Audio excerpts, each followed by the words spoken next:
Hello and welcome back to the Impression Wiz channel. I'm your host, the Impression Wiz, and welcome back to Dream Daddy, where hopefully this episode we can finally get past the intro of all the characters and actually get to the actual gameplay.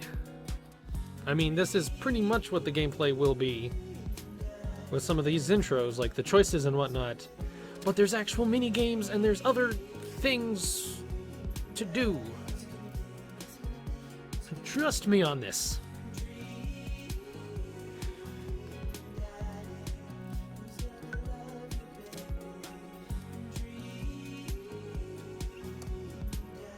Huh. And yes, I'm letting you see the save files, because there's a lot, but trust no one. Call someone if you're thinking about them. They probably want to hear from you. I mean, there's a possibility of that, and there's also a possibility not of that, but who knows? I mean, calling the guy that you get a prostate exam from may not want to get a call from you in the middle of the night if you happen to be thinking about him like in a dream. I mean, maybe. Anyway, we arrive at the mall, a big indoor shopping center with a couple of different floors. It's kind of dead, but that doesn't stop a mall security guard from yelling at a group of loitering teens. Let's eat something disgusting for dinner. Hell yeah. Language, Missy. Heck yeah? Better. We approach the food court and evaluate our options. There's greasy restaurant after greasy restaurant. My heart burns just looking at the menus. Nobody looks happy to be here. What are you in the mood? What are you in the mood for? Bread dipped in sugar? Bread with cheese on it? Or do you just want me to inject some fat directly into your bloodstream? I extend my hand to her. Would you do me the honor of sharing some nachos? She takes my hand and grin with a grin. It would make me the happiest, cheesiest girl alive. We order a giant pile of chips and unnatural orange cheese from a very unenthusiastic and possibly stoned teenager. Yeah, go ahead and take it, dude. Usually when they're stoned, they're happy.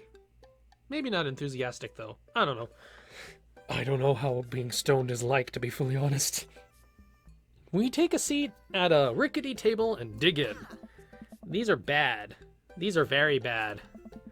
But also strangely delicious. Let me get that mouse a little bit out of the way here.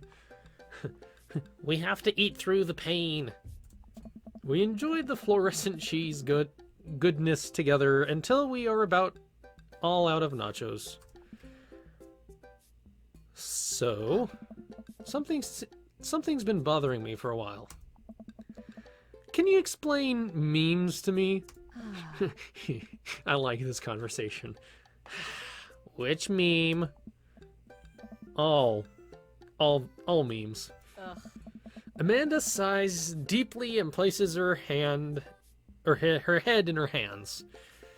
I was thinking she was going to facepalm, but, well, she kind of is. And Dad, it's complicated. See, memes are inside jokes shared by a bunch of people that get less funny the more people do it. So the problem is that by the time a meme gets to you, Dad, all of us youths have already done the joke to death. Aww. And what's worse than that is that movies and TV and video games will try to jump into a meme train. But just based on how long it takes to make them, the meme will be long dead by the time it comes out. So it just dates it and it isn't funny. Oh shit, what up? Ugh.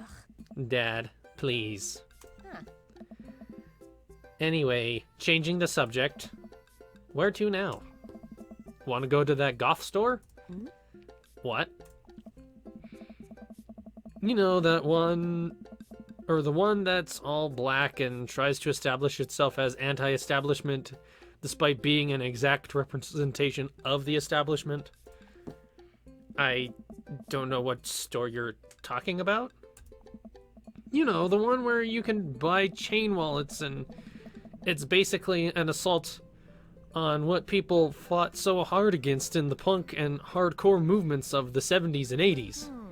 Dude, you gotta be more specific. The one you threw up in that one time. Oh, that one. I like how that's how specific you need to get for Amanda. Amanda runs into the store with me trailing behind her. She makes a beeline for the back. Yes.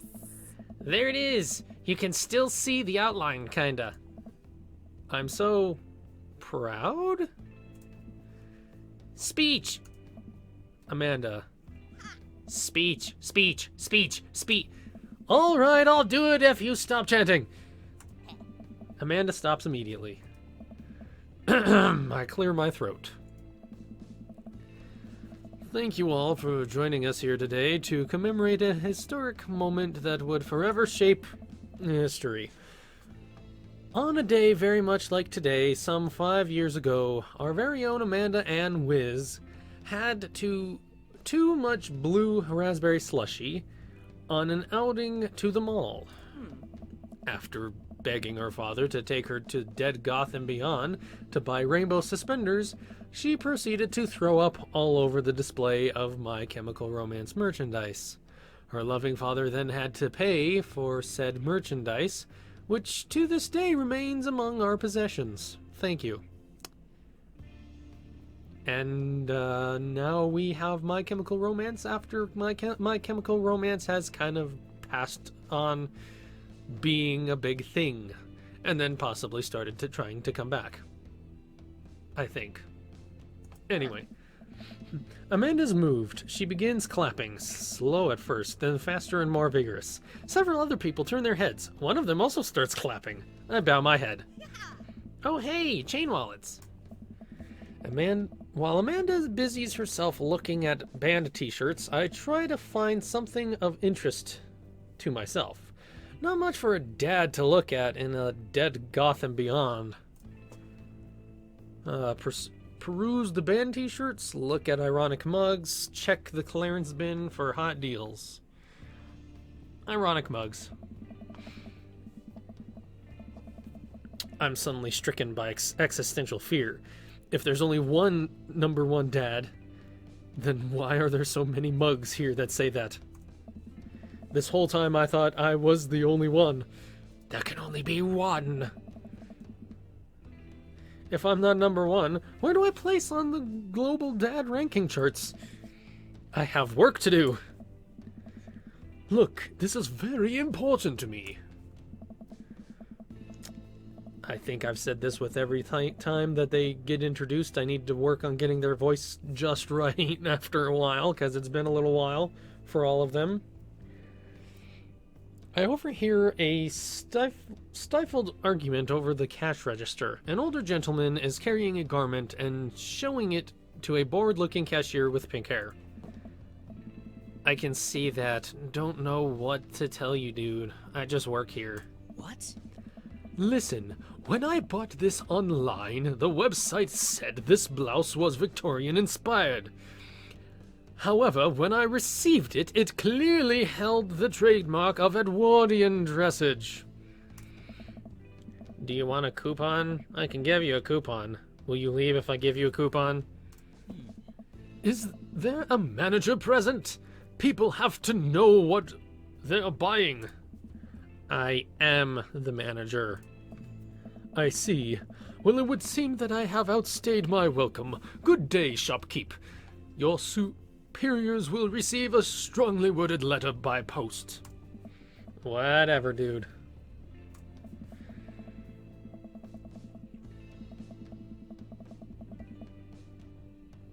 I'm hoping that's actually different from Hugo, at least in how boisterous it is. The man whirls around and storms out, his literal coattails trailing behind him. I can't tell if they were Victorian-inspired or Edwardian in nature. Amanda trots up to me with a start in her hand, with a t-shirt in her hands. Why a start? I don't know. Oh boy, here it comes. Oh. Hey, Dadtron 5000. Yes, I'll buy it for you. Wow, that was easy, thanks. At least it's only one this time. Amanda plops the shirt onto the counter and grins at the cashier. I love your hair. The cashier says nothing and rings Amanda up.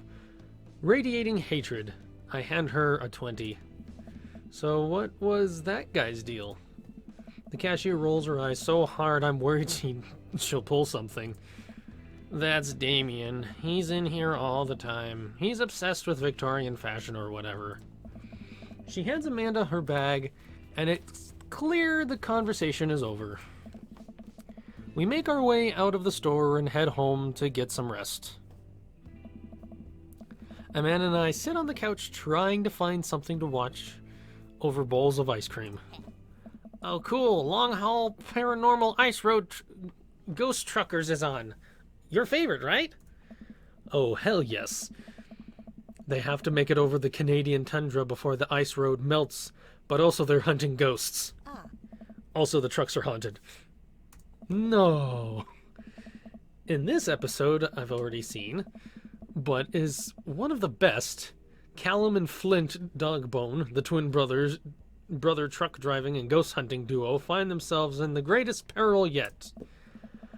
Oh no! The ghost done got control of the truck! I can't steer on them there damn ice roads! Let me use this EVP meter to try and communicate with the spirits. Flint, we're about to die! I almost got it. If you listen carefully, it sounds like it's saying, you're going to die. That's because we're going to die, you... This is art. The episode ends and Amanda excuses herself to go start arguments on the internet. I stay up a little longer, curious about the exploits of Callum and Flint Dogbone after their disastrous ice road accident. Afterwards, I crawl into bed and get a good night's sleep. I think we're finally getting close to where all the dads are going to meet. I hope. Do it once, do it right. That's actually fairly good advice.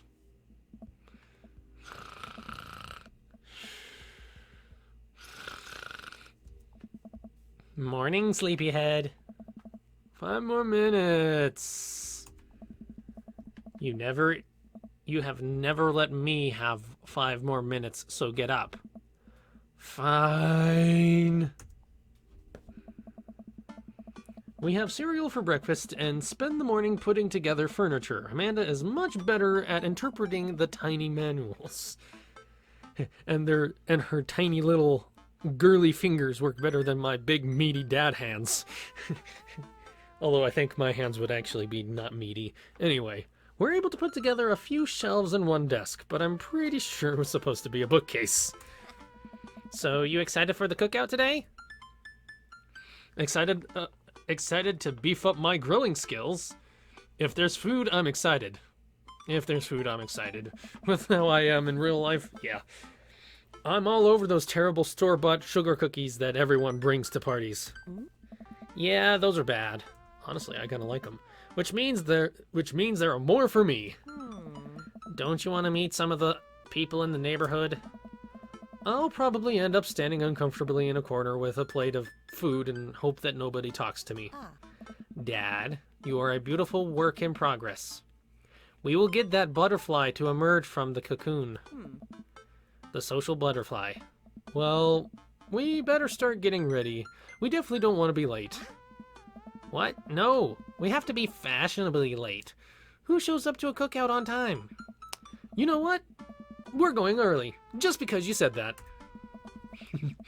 I would head out early, to be honest, just to make sure I got there at least on time. But I head out the door, and Amanda reluctantly follows. We walk across the street to Joseph's house with a store-bought veggie plate. I am terrible at cooking if it doesn't involve a grill. I guess we're not as early as we thought we were. Joseph's backyard is already packed with people, and the smell of hot dogs waft through the air. Small children running through the sprinklers and adults chatting in small clusters. I said our veggie... I'm sorry, I thought my phone was going off there for a second. It's not. I set our veggie plate down on the table next to 2 other veggie plates. Huh. Okay, it feels like I've been hearing my phone going off and it's not actually going off. That's freaking me out. I'm sure everyone has had that moment at least once, at least these days. Hey, there's Joseph. I wave to get his attention. The moment he sees us, he jogs over, arms open wide. Welcome, I'm so glad the two... Let me start over. Welcome, I'm so glad you two are here. And you brought veggies. Thanks. Let me introduce you to my family. Kids, come on over here. This is Chris, my eldest. Hi. This is Christian and Christy. They're twins. They stare creepily and say nothing. Go away, creepy twins, thank you. And then of course, there's our youngest Krish. Wait, where is Krish? Maybe Mary put him in his crib. Oh no, it's that woman from the bar the other night. What is she doing here? Oh, and how could I forget my lovely wife, Mary? Hey. Joseph pecks her on the cheek. She smiles. I have that feeling of this. She may not know what's going on. Or he might not know what's going on. Mary, sweetheart, did you put Krish to bed? I'll have to go look for him. What? You'll have to... Joseph takes a moment and regains his composure. Mary, this is our new neighbor Mike and his daughter Amanda. And I'm now having lung cancer. Not really. Just a joke. Just a joke. I'd shake your hand, but I have a glass of wine that I need to tend to. I love her. Nice to meet you, Mary, for the first time. Charmed. Well, I have to go over there now. Mary leaves. Oh god, this is awkward. I wonder if Joseph knows. I wonder if Mary knows that Joseph knows. I wonder if Joseph knows that Mary knows that I know. It takes all of my energy not to run away from the barbecue and start fresh in a new city. My wife has a wonderful sense of humor. But please, you two enjoy the barbecue. All the guys are really excited to meet you. You know, I just realized that some of the voices I'm doing might be reminiscent of Jack when he played Dream Daddy. At least 1 or 2 of them. If not all of them. Why? I end up tending to do a lot of things inspired by Jack, even my papyrus voice. I'm sorry, that's a little bit of a realization for myself, I guess. Amanda and I mill around and try some of the food spread out on the table. I pick at some deviled eggs. Why would I pick? I would just eat them. Amanda grabs a small paper plate and immediately begins piling it with baked goods. I don't want to have to make friends. Ugh. Come on, Dad. Who are you going to party with when I'm off to school? But I don't want to have to do pleasantries. Dad? Oh, they're gonna talk about weather. Go do it. Make a friend.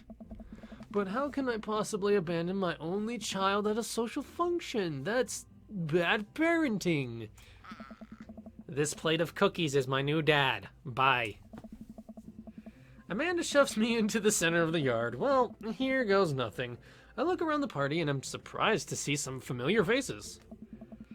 Isn't that the barista from the Coffee Spoon? Didn't I meet that guy at the bar? Didn't that guy throw a frisbee at my head? Isn't that the guy who was throwing a fit in Dead Gotham Beyond? Isn't that Amanda's teacher? Hey, I know Craig. But wait a second. All of these people live in our cul-de-sac? That can't be right. I'd better investigate. Okay, so... excuse me. I'm going to go talk to Matt, Hugo, and Craig first. Matt and Hugo seem to be embroiled in an intense discussion. Craig looks on, smiling politely. I walk over to say hello. Well, I don't think it's fair to try and compare two art movements like that. Periods in art only exist because they are unique byproduct of the social and political climate of the time and place. And to try to take something like, say, the Rococo period and compare it to postmodernism in America, you're completely disregarding the context in which a work of art is created. Matt and Hugo seem to be busy talking that they don't notice me. Craig leans in. Dude, I have no idea what's happening. You know what? I think I've listened to their conversation, but I'm going to talk to Craig. I turn my attention to Craig, who seems a little more attentive to my existence. How'd resistance training go the other day? Great. Little River here is a great cheerleader. Aren't you, tiny bro? Craig grabs River's arm and waves them around. You can do it, Dad. I'm so proud of you. I'm sorry for pooping on you. She must be a handful at that age. Oh, they always are. Hey. But it's so worth it. Craig grabs River's arms again and waves them around. Also, I'm sorry for throwing up on you, Dad. How you settling in? Almost done. There's still a few odds and ends to take care of before I can really call myself settled, but I think we can upgrade the situation to livable. Nice. We did livable through the entirety of college. Yeah, my goal was for Amanda to live the sort of life that didn't involve eating spoonfuls of ranch dressing as a palate cleanser between different types of pizza. She still does, though. Hey, she takes after her dad. Mike, how are you liking the neighborhood? It's pretty nice. Everyone's been super friendly. It seems like your daughter's fitting in just fine. Matt points across the yard where Amanda, Daisy, and another young girl are playing. They're all sitting cross-legged in the grass, picking weeds and weaving them into little flower crowns. It's pretty adorable. The girl I don't recognize jogs over to us. What is it, sweetheart? It's a flower crown.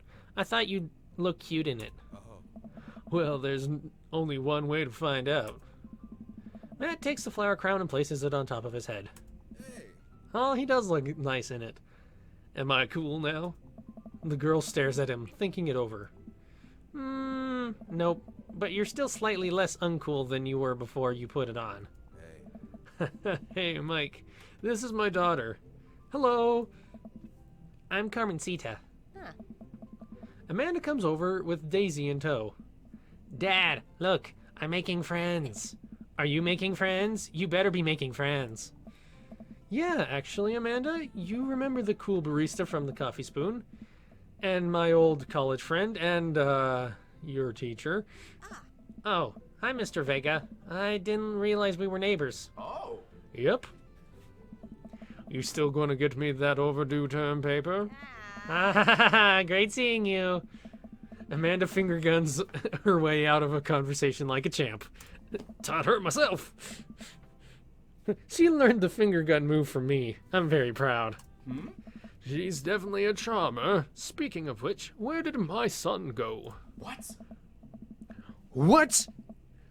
I think that was either Aaron or Dan from or Danny from the Game Grumps. I mean, they're the ones who created the game, and it's not a surprise, but it's kind of funny still. Hugo looks around the party. He must finally spot him because his eyes go wide. Huh? Ernest Hemingway Vega, are you smoking?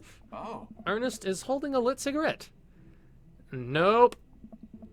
I see Ernest across the way. He casually takes a long drag of his cigarette and then flicks it into a gutter. Unbelievable. Excuse me. Hugo marches over to Ernest, and I turn my attention to Matt and Craig. Kids, right? Man, I do not envy Hugo. The last barbecue we went to, Ernest tried to shove a sparkler down Joseph's pants. Boom. Nearly burnt down half the yard. And the barbecue we had before that, he actually burned down. And the barbecue before that... Trying to switch through the voices is a bit interesting.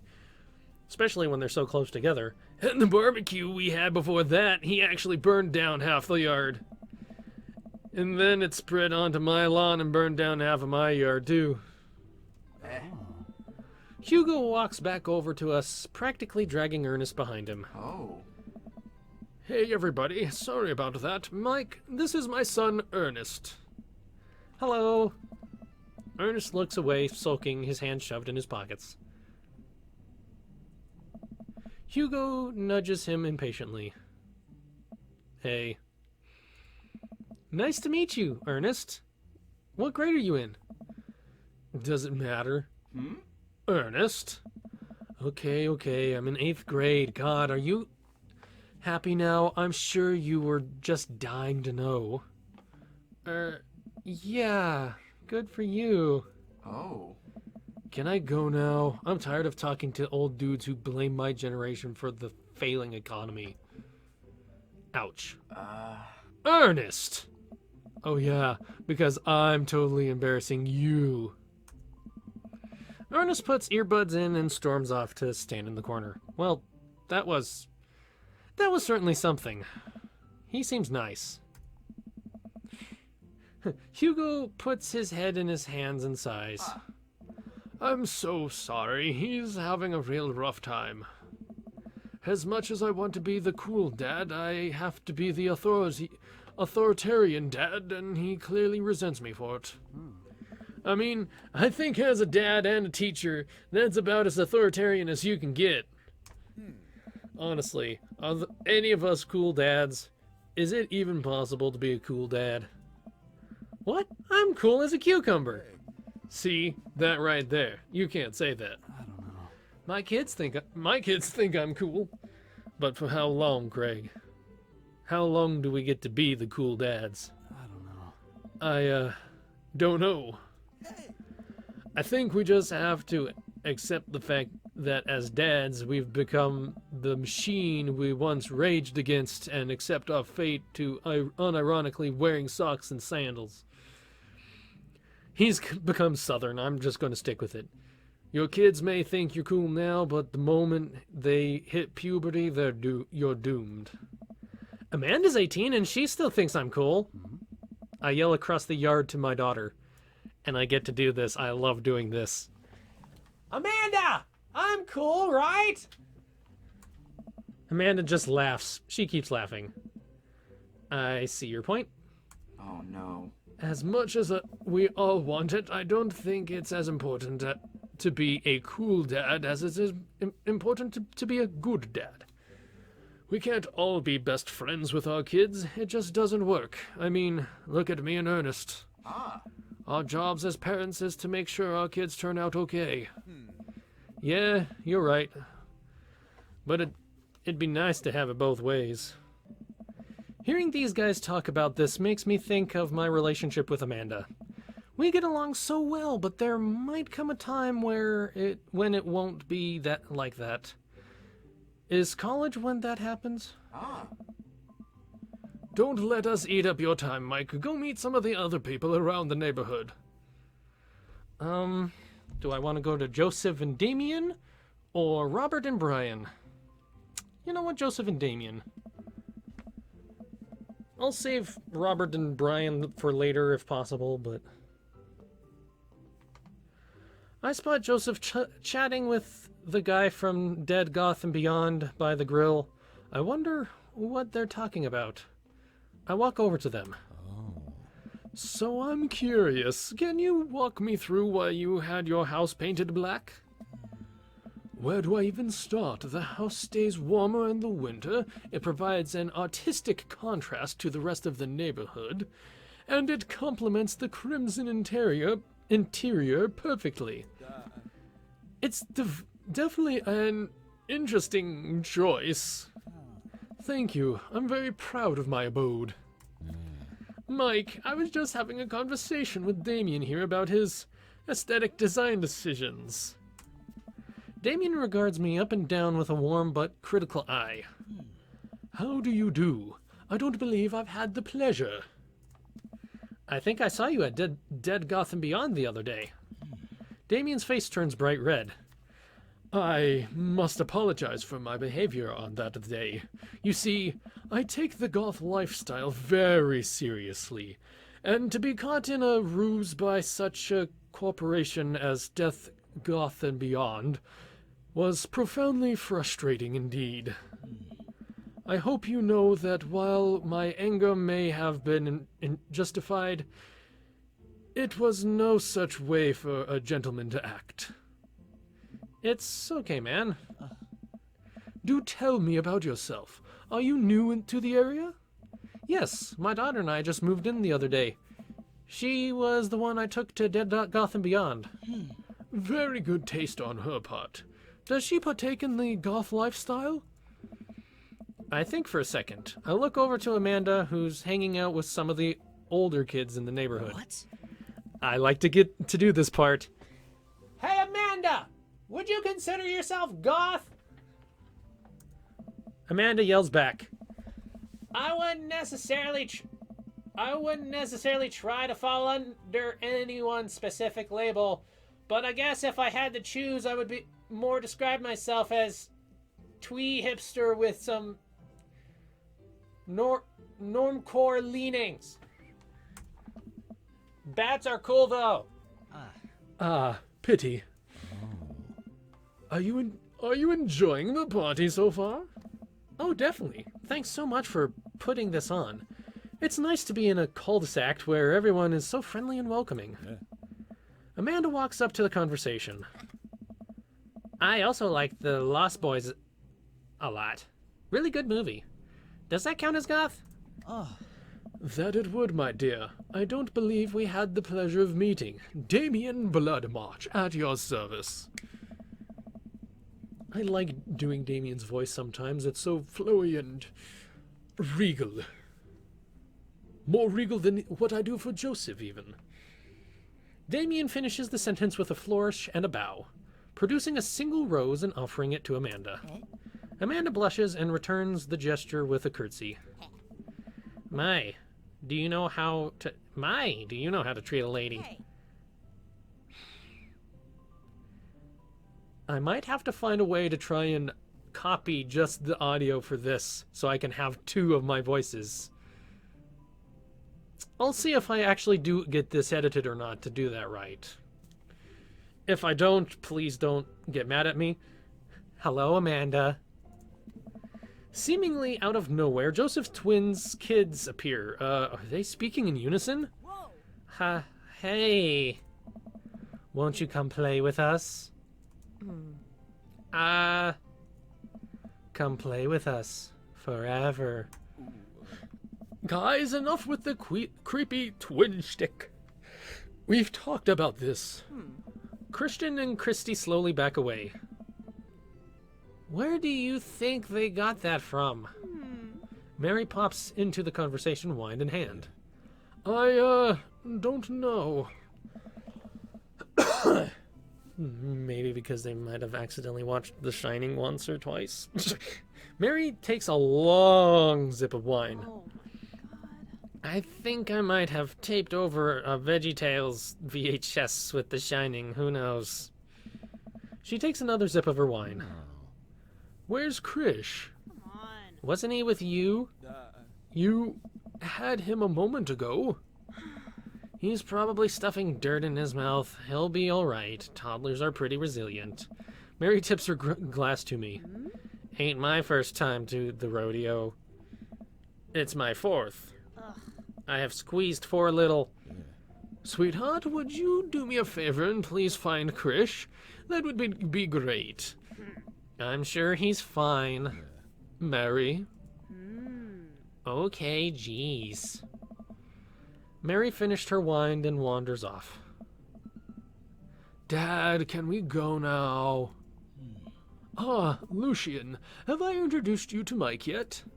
Hey, it's that punk from Amanda's school, the one that made me go on a crazy goose chase. I remember you. Whatever. That's no way for a young man to speak to his elders. Be polite. Lucian bows. Whatever, sir. Ugh. Lucian bows again. Mr. Christensen, may I have a veggie burger, sir? Oh. Coming right up, bud. Are you vegetarian? Yep. Make that 2 veggie burgers. Did you know that some people in Victorian era were vegetarians? They described carnivorous type people as bloodlappers. Dad. Eh? That's really interesting, Damien.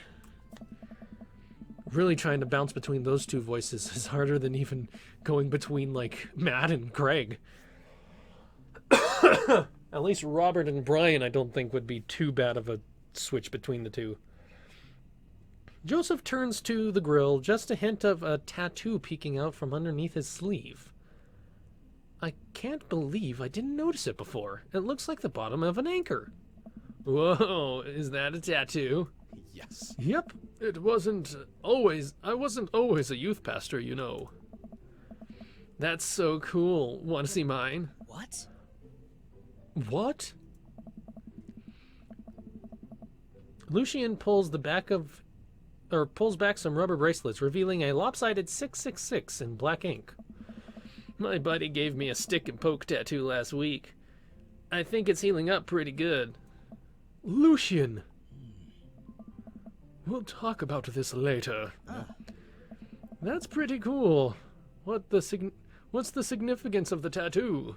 I mean, it does look like the mark of the beast. I don't know. I just thought it looked sick.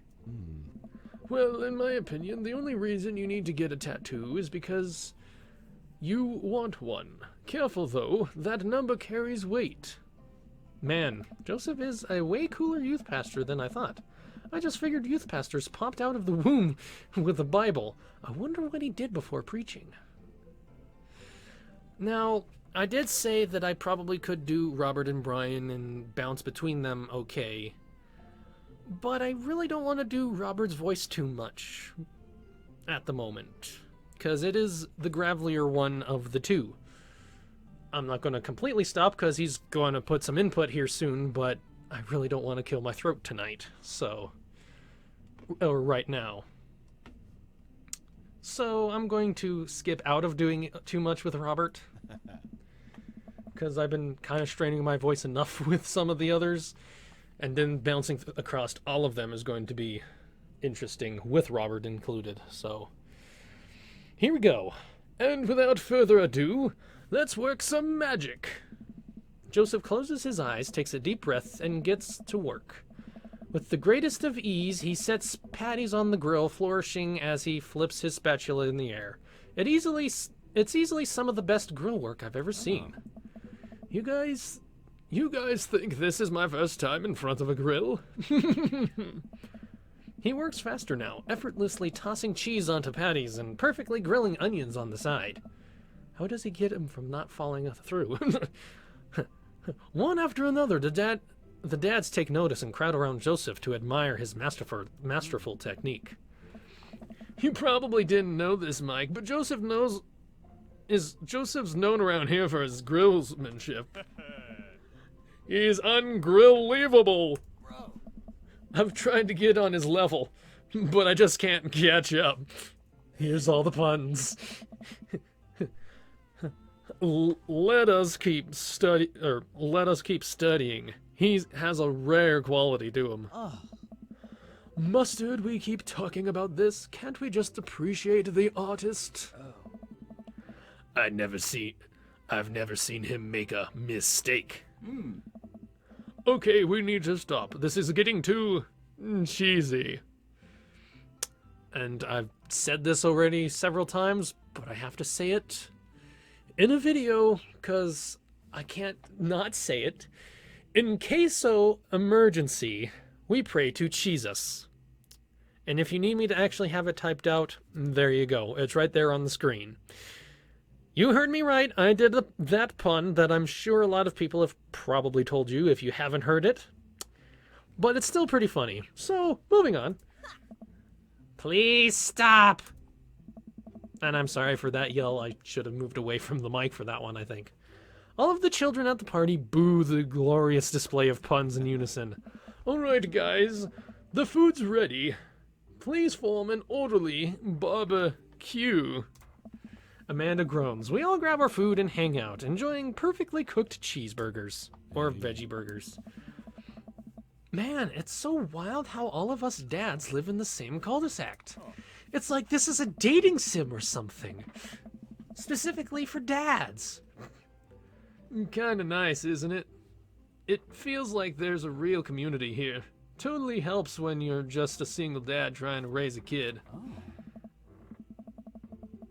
We're happy to have you here, man. I think you're gonna like this neighborhood a lot. Plus, Amanda seems to be getting along with all the kids. If she decides to get into the babysitting game, she'd really make a killing. Hey, why don't you add us on Dadbook? Dadbook? Yeah, it's a great social network for dads to keep in touch with each other. We're all on it, so if you ever need to reach out to anyone, that's the simplest way to do it. Sorry, I'm just an old-fashioned dad. Social media goes over my head sometimes. Don't worry, Pops. I'll help you figure it out. The rest of the barbecue goes smoothly. We all trade stories and drink beer as our kids play on the lawn. Amanda breaks up a fight between Carmencita and those weird twins. I think they wanted her soul. Achievement unlocked. Welcome to the neighborhood. Awesome. Amanda and I walk back to our place as the sun sets over the neighborhood. Pretty fun party, don't you think? I mean, the burgers... I got a burger in me. I felt like I was at a networking event. Wish I could have been playing Paranormal Ice Road Truckers. I mean, I got a burger in me. Sweetie, if I can impart any sort of wisdom upon you right now, and not that this has been a bad situation, but if you're ever in an uncomfortable situation, always look for a silver lining. The silver lining gets you through to the other side. We ate rockin' burgers today, and it was good. Amen. Well, hey, at least you met some other cool dads. You should hit them up on Dadbook. Maybe I will, if I ever figure out how social media works. I would figure out how the social media works, but I have a good feeling about this place. Me too, Dad. Amanda and I arrive home with the remnants of our veggie plate. Seems like nobody was really into the cauliflower. Any big plans for this evening? Actually, yeah. I'm going to go out with some friends. Oh. Is that okay? Of course. Just keep me posted and be home before midnight. You got it. And be careful. I will. Make good choices. Of course. And call me if you need anything. Dad, you're not going to do the thing where you wait silently for me to come home in the living room with all the lights off, are you?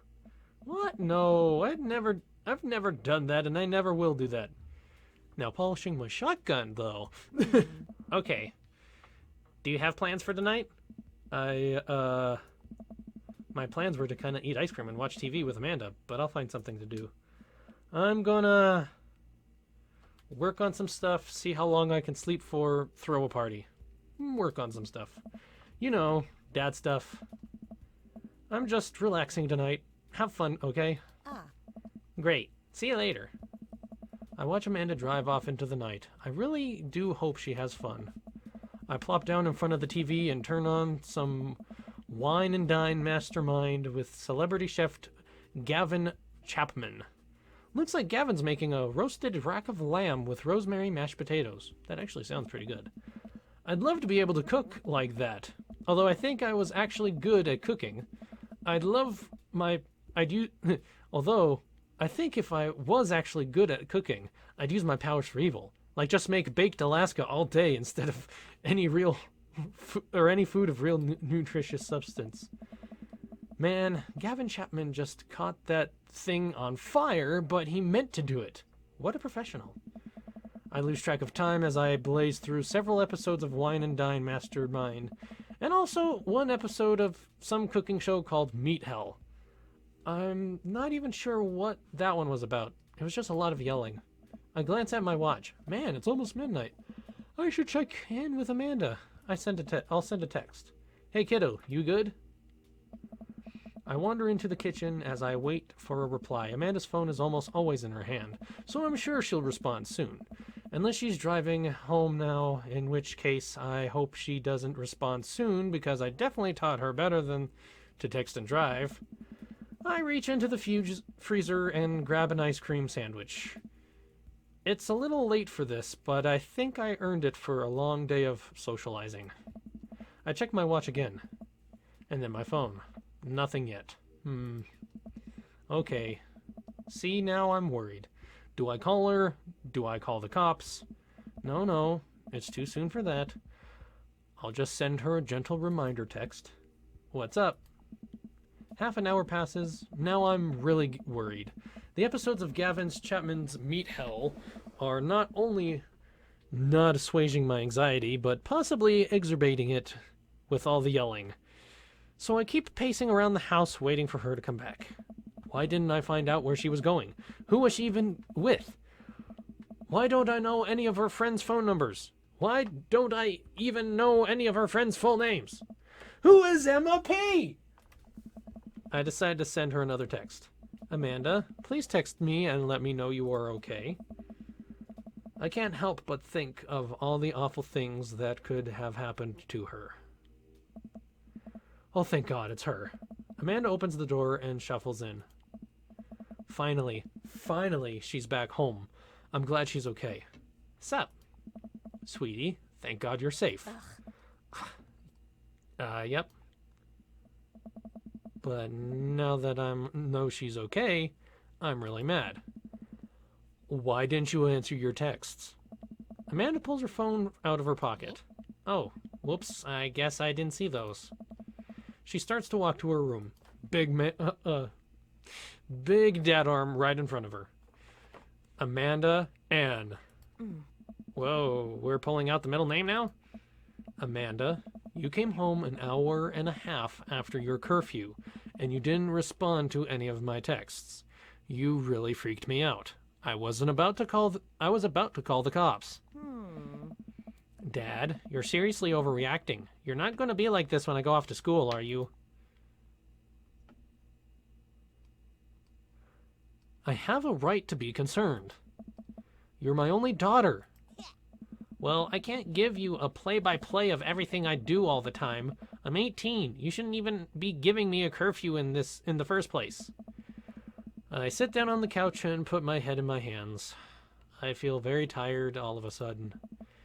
You really scared me. Just, please don't do that again.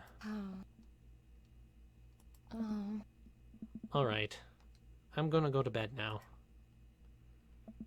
Amanda closes the door to her room, and I head to mine. Jeez. As I'm falling asleep, one thing she said keeps echoing in my mind. You're not gonna be like this when I go off to school, are you? I definitely didn't sleep well last night. I brew some strong coffee and make some scrambled eggs for Amanda as a peace offering. I'm going to get to the point where we get to at least the beginning of Dad Book, I hope. And I hope I don't have to do the questionnaire. She eventually wanders into the kitchen. Hey, I thought about what you said last night. I should have texted you. I said I was going to do it and I didn't. I honestly just didn't even think about it. I'm really sorry, Pops. I won't do it again. Well,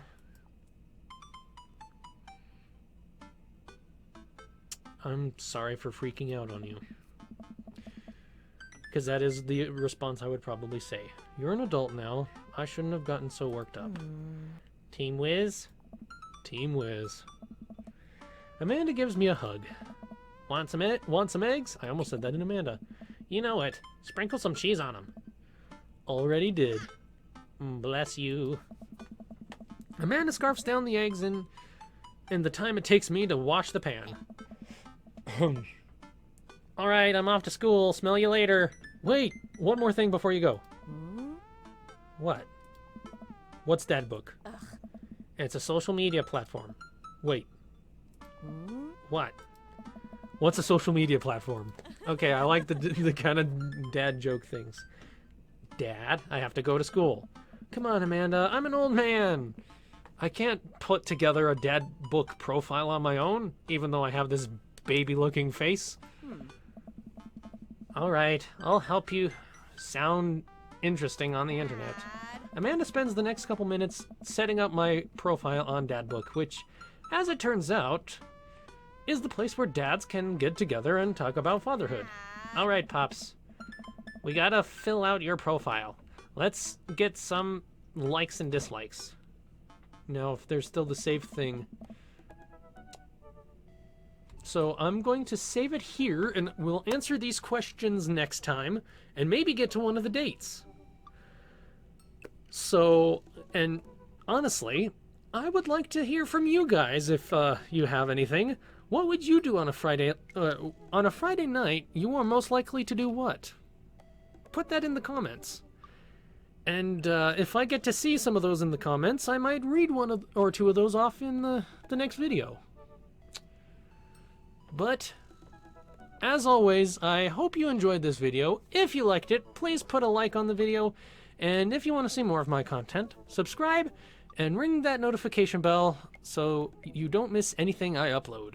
And as always, I will see you tomorrow.